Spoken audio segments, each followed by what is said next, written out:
Welcome to The Home Show, where we discuss all things Home Magazine on WLNI. Looking for design inspiration, delicious fare, home improvement tips, or hospitality ideas? All from local experts? You've come to the right place. The Home Show is presented by DoorTek Garage Door Service. The techs who do it best. Online at doortekva.com. Now, make yourself at home. Here are your hosts.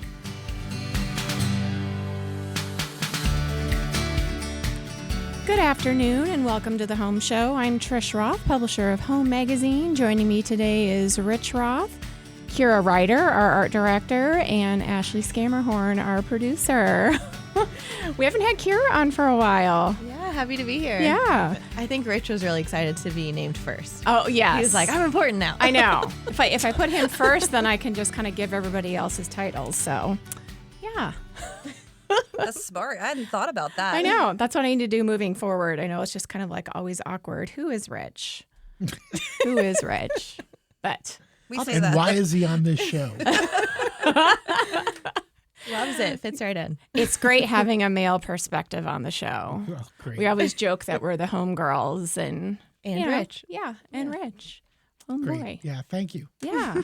Pleasure to be here. Yeah. And we thought we would just, kick off the show with a great topic, which I know you're going to be really excited about, and it's tea parties.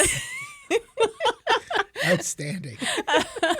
Oh, for those of you who have not read the spring edition, we have an article.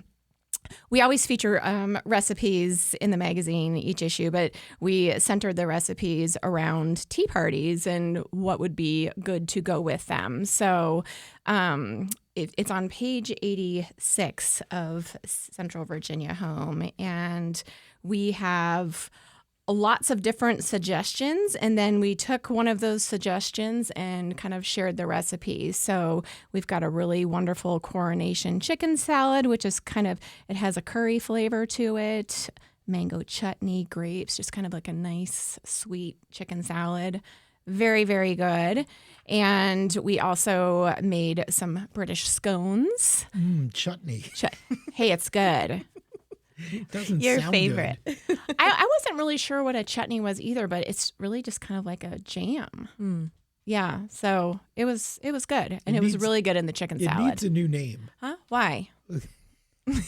Chutney just doesn't sound very appetizing. Not the most does it? appealing. Oh. Am I right, word. Kira? Well, I mean, it's like, I feel like it's a word you've heard, but you're like, what is that? Like, it's not a common. And it doesn't sound like something you want to eat. Yeah. Like, hey, you want some chutney? But that's all the more reason why to try the recipe, because you never know.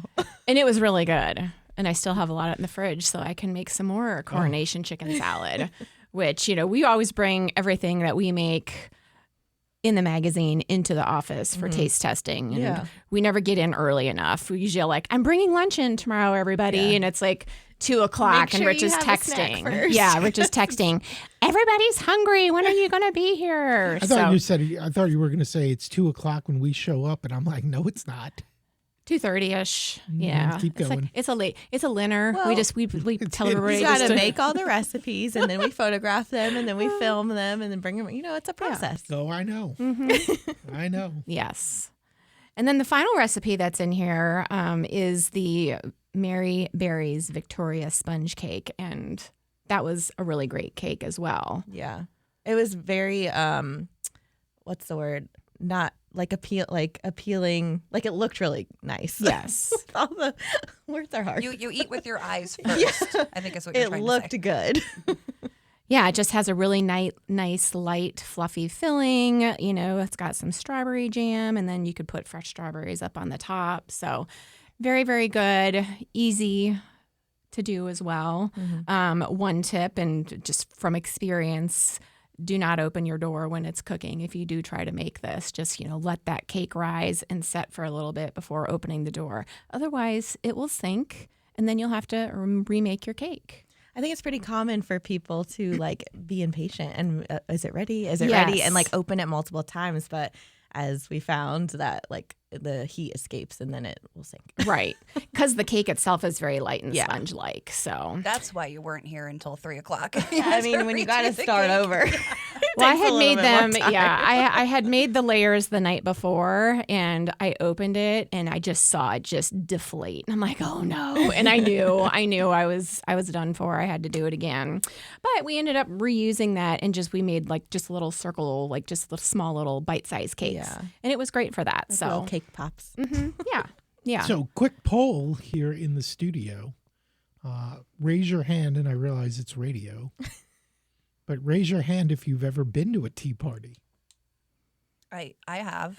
Ashley has. I'll do the Just audible. one. Rising over here. I don't know. Well, I don't know. Yeah, I guess it's a tea party. Like we used when it was still the Plowcroft downtown. I think it's like The tea room, yeah. the Maple Leaf or something. Yeah, the TEA room, right? Not to be confused with the tea room, Oh, the right, letter right, T. right. That's why I looked. Yeah. But yeah, I mean they do like the towers of the snacks, like the cucumber sandwiches and the scones and things, and then you'd have your pot of tea with your party, and that's like the afternoon tea, and I guess they do lunch too. Yeah. But we always did the afternoon tea. Did they serve chutney? I don't recall there being chutney. No, I think it was like normal. It was classic English afternoon tea. So I don't know. I don't remember if it was chutney or jam. It's one and the same. I feel like just a different word for jam. You'll just have to look make up him what a the peanut butter difference and is. jelly with the Yes. chutney instead and see what he says. Yes. During the break, we'll look that up. Rich, that's your job.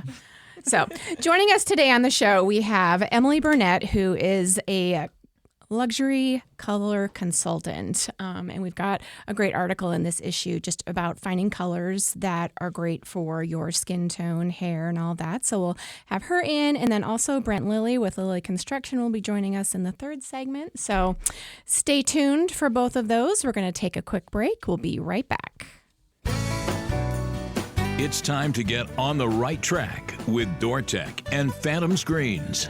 Jake Nuckols is back with DoorTek Garage Door Service. Jake, one of the things I know we've touched on in the past, but want to get into a little bit more detail is the different warranties that you guys offer for these garage doors. Talk a little bit about that. I think warranty behind the work that is performed is probably one of the most important details when it comes to picking a home service provider. Not a lot of people really think about it initially until after the fact when they're like, oh, hey, this is messing up. What do I do? So something we really focus on is trying to provide the absolute best warranty out of any garage door company in the area. So is that something that comes with the installation of a garage door? Take us through what the different options are with you guys at DoorTek.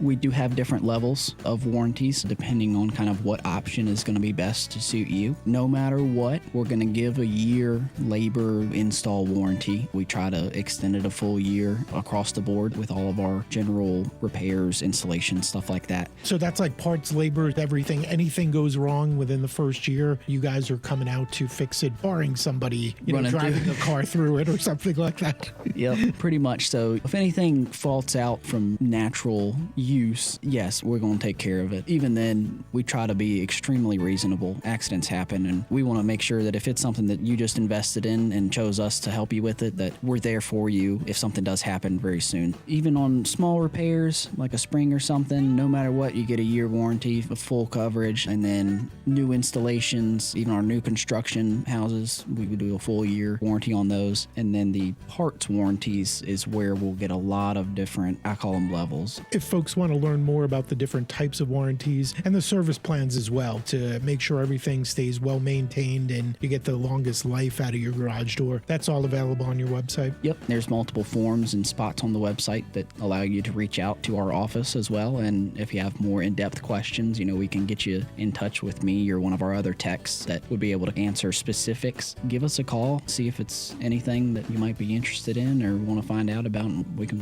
get you taken care of. Jake with DoorTek here on WLNI. Thanks, Jake. Thank you. Stay on the right track with DoorTek Garage Door Service and Phantom Screens of Central Virginia. Learn more at DoorTekVA.com or PhantomScreensCVA.com. DoorTek Garage Door Service. They're the techs who do it best. We'll be right back. In the meantime, check out our latest issue of Home Magazine. Visit HomeMagazineVA.com.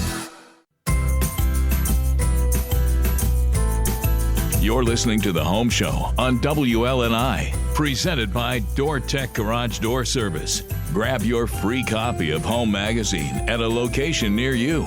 Learn more at homemagazineva.com.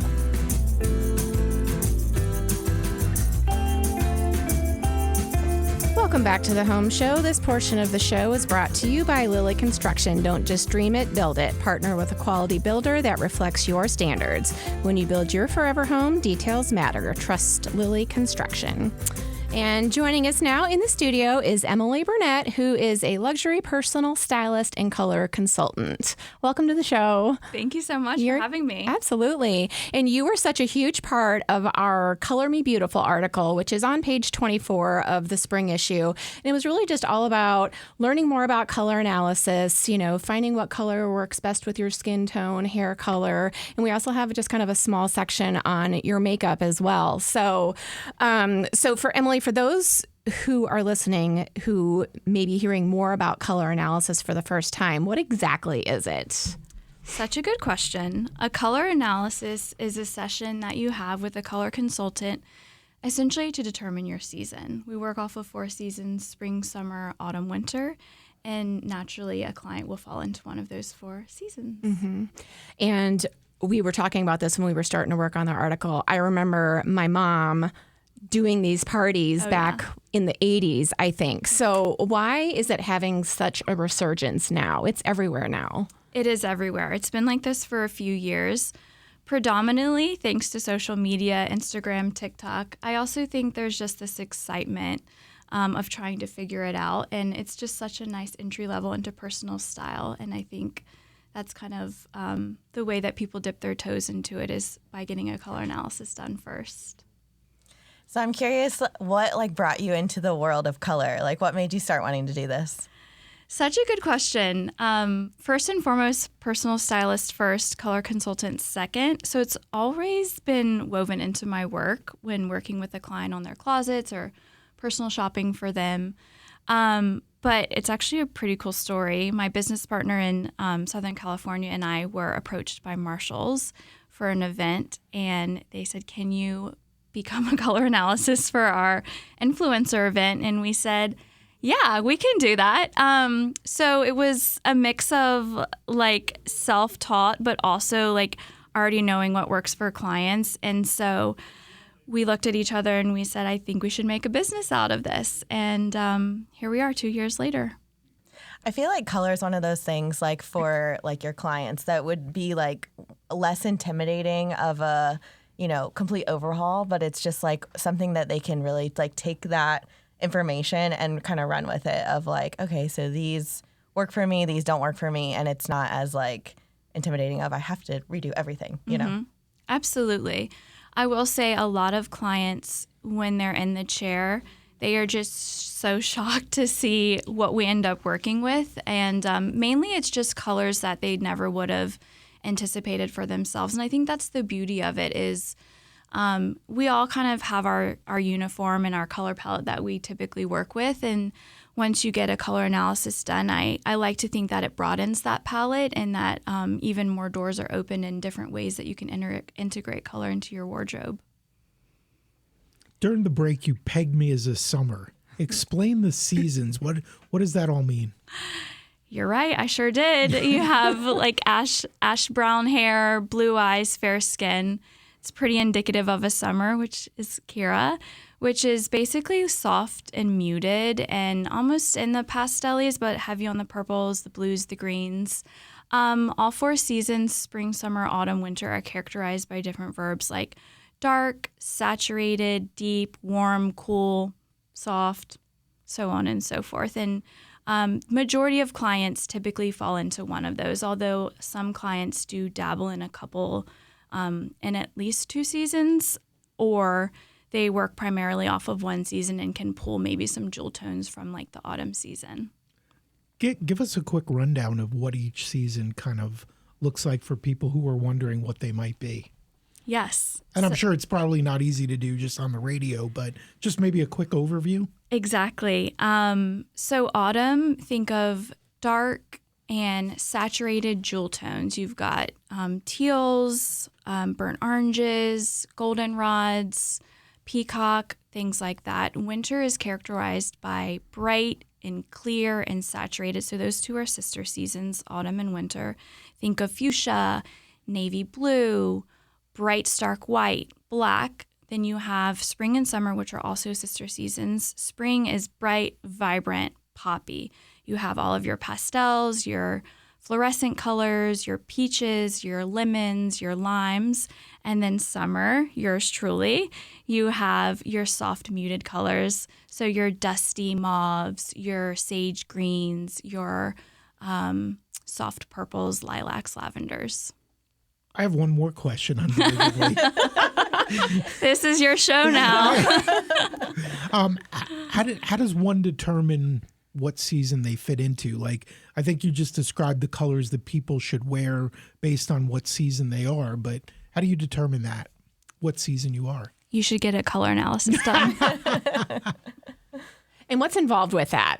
Because it's having that personalized, just because I was there for the day of the photo shoot. Explain how that works. Absolutely.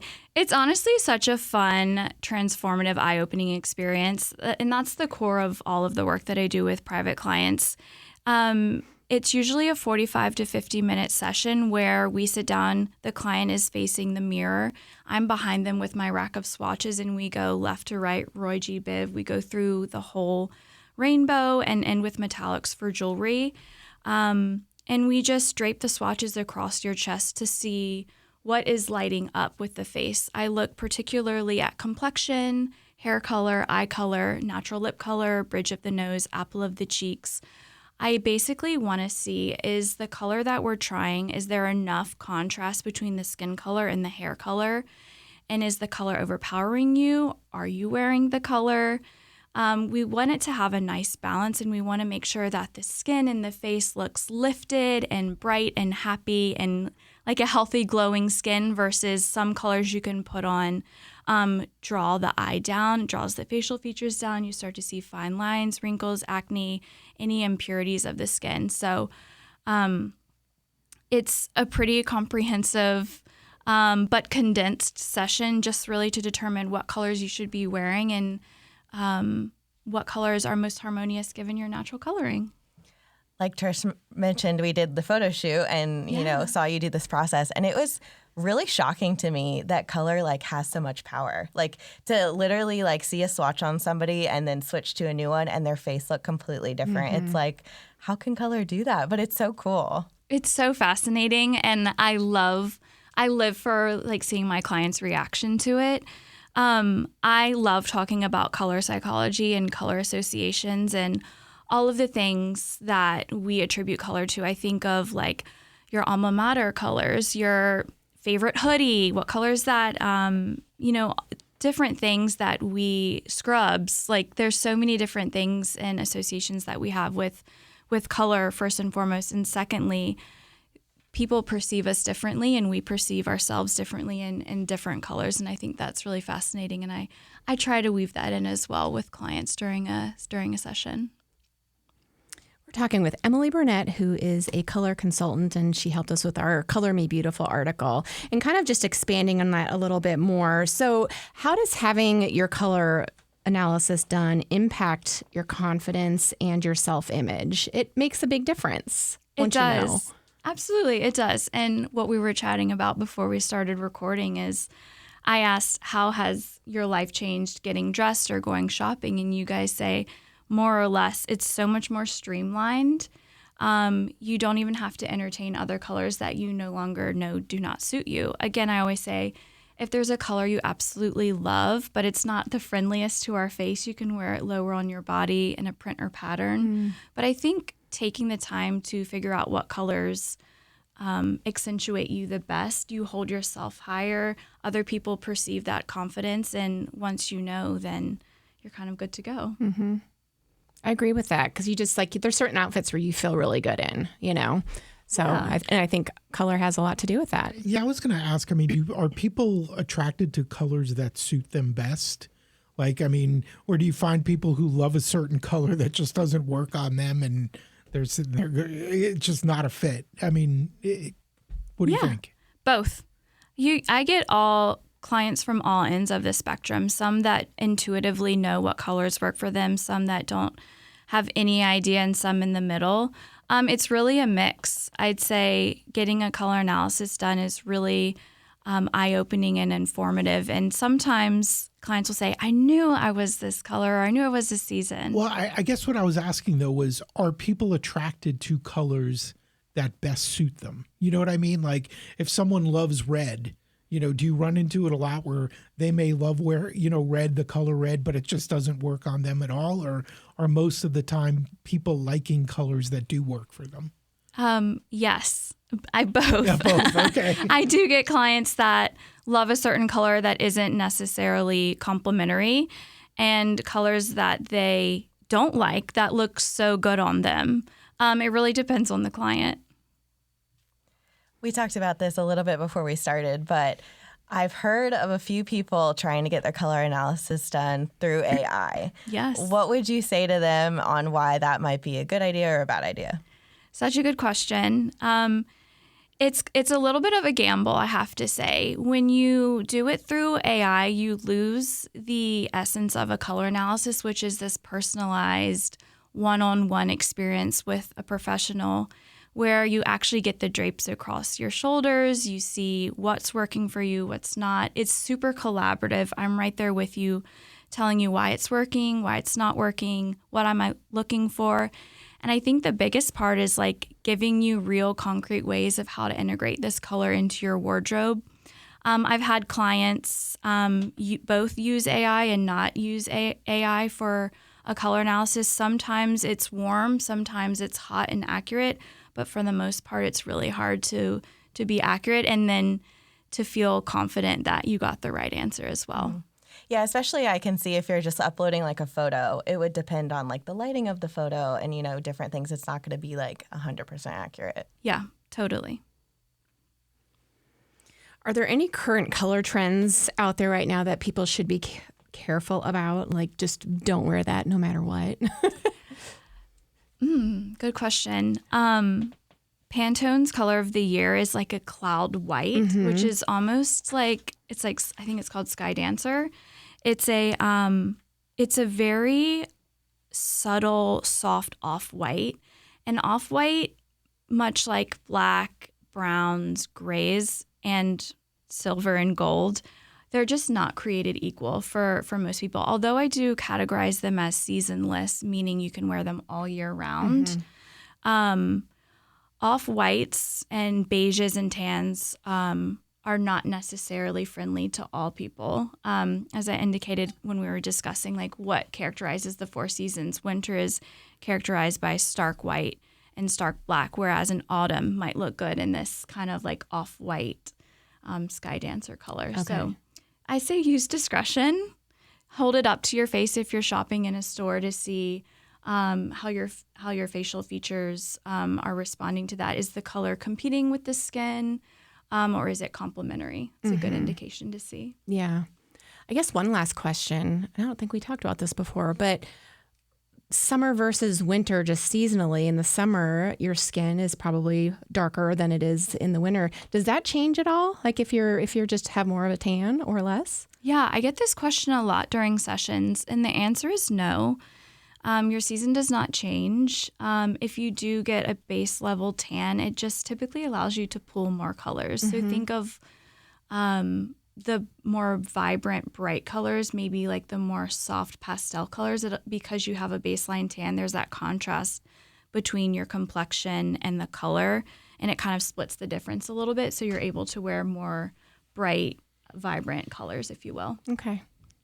Great. All right. So for those who may be interested in a color analysis, what's the best way to reach out to you? Through my website, self-titled EmilyBurnette.com. EmilyBurnette.com. Thank you again so much for all your help. It was such a fun being a part of this photo shoot, and we lucked out, all the models that we had, we ended up with one in each season, which that was my goal. And I think we just really got lucky. No, Trish, you're a professional and you killed it. Well, thank you. So please check out an article on page 24 and visit Emily's website if you are interested in having your colors done. We are going to take a quick break. We'll be back with Brent Lilly of Lilly Construction right after this. It's time to get our house in order. We'll be right back.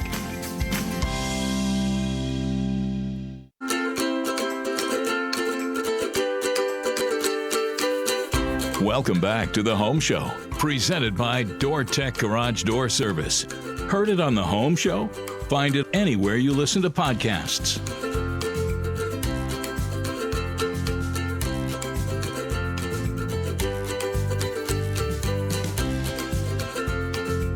Welcome back to The Home Show. If you're just tuning in, you just missed a great interview with Emily Burnette, who is a color analyst. And if you want to hear that, you can hear us again on Saturday mornings at 9 or Sundays at noon or anywhere where you listen to podcasts. And now we would love to welcome Brent Lilly, who is the owner of Lilly Construction. Welcome to the show, Brent. Thanks, guys. Thanks for having me. For our listeners who are meeting you for the first time, tell us a little bit about Lilly Construction and how you got your start. Oh, that's, I guess, a long discussion, but been around my whole life, my whole childhood growing up, construction with my father. Been in it my whole life, and that's pretty much all I really know is building and construction. Yeah. I love hearing these stories, and I always talk about them if we do have family-run businesses. How old were you when you started going to job sites with your dad and just kind of pitching in and helping? Pretty young. Maybe the better question is when he let me have a nail gun or a saw. Hopefully no accidents with either one of those. 5, 6, 7, 8. With a nail gun? That might have been 10. Okay. We didn't have nail guns back then. We actually had a hammer, so it might have been older. School. It might have been older. Old school, baby. Talk a little bit about the housing market now, and obviously you do a lot of different things, including custom homes. Is that kind of a trend now, where people are more heading toward custom homes, and obviously the flexibility to really have total control over what the home looks like? Yes, I think it's kind of always been kind of in the same spot. Different buyers, usually time frame, age of the buyer. Right now, you see more custom homes or more towards retirement or later in life. That's kind of been our main customer for years, is the one kind of looking for, this is my forever home or dream home, or this is where we're going to stay. So, yeah. So when you're building a custom home, how does that process work? I mean, because obviously that's a lot different than just showing them a couple different plans for, hey, we could do this, or this. I mean, it seems like a much more involved process. Does it? It's changed a whole lot here lately, and the last 5, 6, 10 years. It used to be the homeowner would come to you. Here's my plans. Here's my lot, my land, and you would go through the process. Now it seems like a lot of the clients and homeowners don't know where to start, and they're pretty much coming to you with almost nothing. So it's a lot more involved now. A lot of times we'll have to find a lot or the land, help them with the house, whether it's one of the many we've built that we can show them or go through the plans we have, or start from the scratch, design, draw, build, the whole process. So it just depends. Now, we're getting a little shorter in lots and places to build, so it's getting a little harder to. Mm-hmm. How do you like doing custom homes? Is it, from your perspective, is it fun to sit down with somebody and just brainstorm the whole thing, or can that be a little bit more overwhelming, for you? Because obviously it's more time consuming and all that. It's definitely overwhelming, but that's why you have these few builders that are custom homes, and then these contractor builders that build more spec and spec building. Mm-hmm. It is more time and energy, definitely, with custom home, obviously depending on the client, but we like that pressure, and I don't know, it's more pride involved, definitely. So. Brent, what advice do you give to people who want to build a custom home? Like, what do you want them to look for? What ideas do you want them to ideally bring to the table, rather than just say, "Yeah, we want a home, but I have no idea what to do"? You know, what direction do you point them in as far as trying to help them through the process? It depends on where they're in life and, you know, stages of life. Do we have kids? Are we retired? So it really depends on the client and the first meeting or so with the client and kind of seeing what their needs are. And then we can kind of say, hey, maybe this is the way you want to go with this house, you know, these options, this size, or, you know, do we need a 2-story and we want all of our kids upstairs with us, or we're retired empty nesters and we want everything on 1-story, easy living. So that's usually where your starting point is. Yeah, and I would think, you know, we've had several homes featured, and I've seen people's, you know, dream books, if you will, where they've got a whole thing like, oh, here's, you know, my inspiration for my kitchen. And I would assume that that's helpful to you versus somebody coming in and be like, I have no idea what I want, because you can kind of get an idea of what their likes are, or you might be able to point them to a certain product or finish that you feel would be good for their look. It's always nice if someone brings in their whole playbook ready to go, build everything, tile, cabinets, everything picked out. But that's not usually how it happens. So usually we're starting from the floor plan and then helping them along the way. That's another thing. I mean, we'll help pick colors, tile, countertops, floor, everything. Very few come in ready to go with their whole, like I said, their whole playbook ready to go. That doesn't happen that much. So we're involved.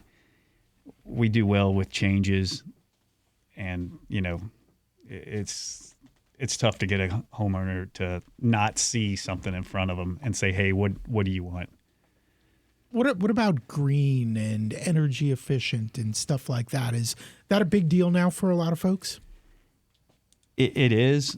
Maybe not as much as it used to be, especially since all the codes now are way up from what they used to be. Anything from, you know, switches and light fixtures to insulation, everything's evolved from where it was back in the late 90s and early 2000s, just here in the last few years of code changes. But yeah, a lot of them are, especially with our custom homes. People want 2x6 walls, spray foam, you know, geothermal heat, cooling, everything like that. We come around that stuff quite a bit now with a custom home. And talk about, so you also do remodeling work. Sure. Talk about how that looks right now, just knowing that there may not be a lot of lots available where... There is a lot of remodeling and, you know, definitely clients calling for that. Additions, definitely kitchen, master baths. Those are your first upgrades people want to go to for sure. Is there a sign that people should kind of recognize that, hey, this needs to be updated other than everything just falling apart? I mean, you know, is there a time frame where, you know, people should be looking to update their kitchen or their bathroom or remodel or do something along those lines? Well, that's a tough one. It's probably all on their taste of what they like. My grandparents' house hasn't changed since they moved in, so that's all up to the client. I mean, social media now is huge. Yeah. So as they're scrolling through all this stuff, people see what the brand new stuff is, and well, we got to have it. Especially master baths. That's a big deal. And then all you see on social media, these nice kitchens, and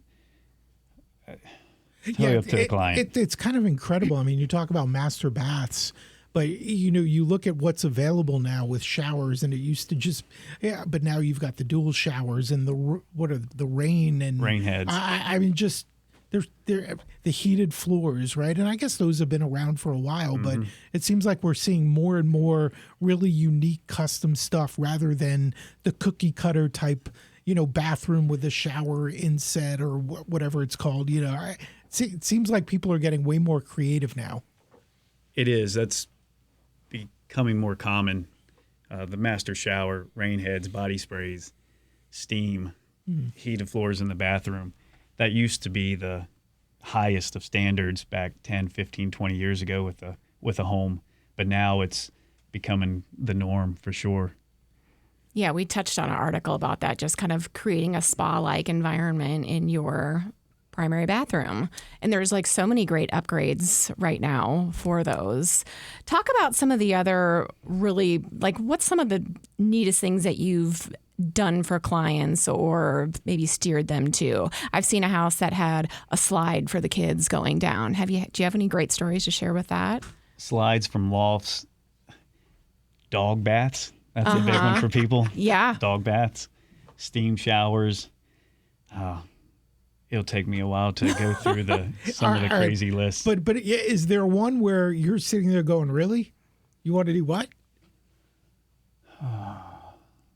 Dog baths would the be dog up there. baths Yeah, in the kitchen. In the kitchen. Oh, wow.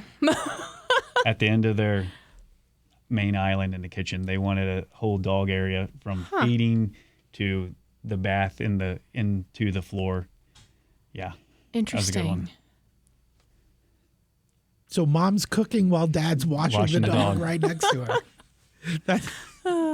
That's pretty wild. Mm-hmm. That's pretty wild. That could serve a dual purpose because I'm sure it's probably a deep sink. So you could do lots of different things there once it's cleaned. What do you recommend? Like if people are remodeling a room or building a custom home, what are a couple of the things that you're like, don't skimp on this. Make sure you do, whether it be a certain type of window or I don't know what that would be, but because there are a bunch of places you can skimp. Where are you telling people do not do it here? Definitely the stuff that's going to last and not be changed. The structure, insulation, windows. You can always replace tile and countertops and carpet and floor, down the road. But the stuff that's the main core of the house, you don't want to skip on. If you have to forgo these countertops to have better insulation windows, that's going to be 50 years, of cost savings and down the road where you can rip that countertop up tomorrow and replace it. So definitely the core structure of the house for sure. And as far as trends go, right? People love trends and, you see different things, but trends come and go. Do you recommend people if they want to do something that's trendy, be like, hey, look, this might not be good for the long term, or do you sometimes if it's a really bad decision, but black windows, that's a big thing right now. Mm-hmm. That whole white modern farmhouse, that stuff's going to last. But a lot of that stuff, you go back and you look at houses that are 50 years old and it kind of turns the corner and comes around again, just like any other trend. So with that modern farmhouse, is that something that 50 years from now or 30 years from now, you think people will be regretting or no? No, I don't think so. No. Okay. I don't think so. All that stuff changes with time, but you go down the streets and you still see brick houses now. Sure. Full brick houses are definitely not the most common now. But like I said, if you're older and that's what you've had, less maintenance, and that's what you want now. So a white sided farmhouse might not be what this person or client wants.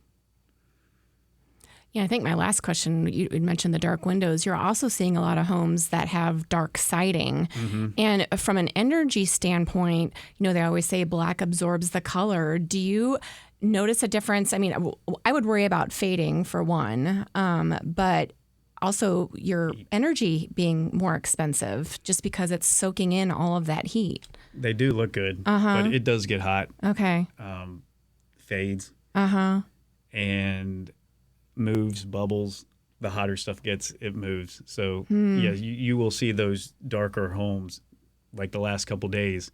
You'll go and you'll see them bubbling and the siding moving, and homeowners come back to you and, well, go put your hand on a black car. Yeah. It's the side of your house. Right. So And probably yeah, no matter of the amount of insulation you have, you're still just absorbing that. it is. Mm-hmm. It is. Yeah, that's a interesting and something to really think about. Yep. All the darker colors, the gutters, black metal roof, anything that's dark is Yeah. going to move and creak and crack and yeah. Interesting. All right. Well, we are about out of time for today. So if anybody wants to look at your portfolio, check out testimonials, just your work in general, what's the best way for them to do Definitely visit the website, lillyconstruction.com. that? Okay. Drop us a line on there. We can show you, meet with you, go over your project. Pretty easy. Easy to contact us. Wonderful. Well, thank you so much for being on the show. Thank you. We are going to take a quick break and we'll be back after this. For more design tips and ideas for your home, follow us on Facebook and Instagram at Home Magazine VA.